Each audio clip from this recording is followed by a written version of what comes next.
itu naturalisasi yang biasa dan yang istimewa. Jadi yang pertama adalah naturalisasi biasa, adalah proses mendapatkan suatu kewarganegaraan Indonesia bagi orang asing melalui permohonan dan dengan memenuhi persyaratan administratif yang lengkap sesuai dengan Undang-Undang Nomor 12 Tahun 2006 tentang Kewarganegaraan Republik Indonesia.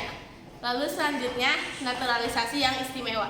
Naturalisasi istimewa adalah proses pemberian kewarganegaraan yang dilakukan secara langsung oleh Presiden karena orang asing tersebut dianggap berjasa luar biasa atau memiliki kepentingan strategis bagi Indonesia.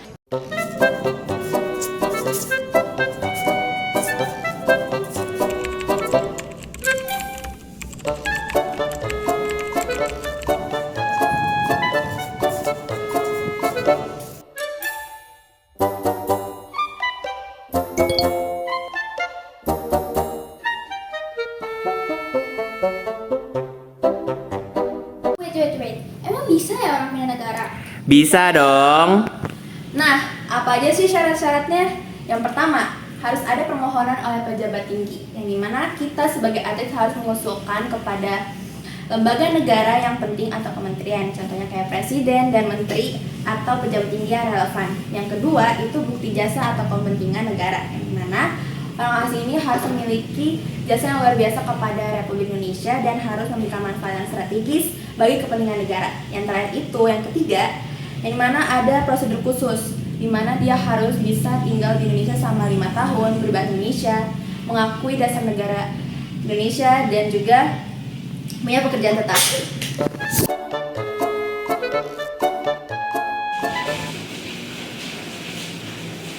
Nah, kita bakal pindah ke Indonesia ya, karena mama sama papa dapat pekerjaan tetap di Indonesia.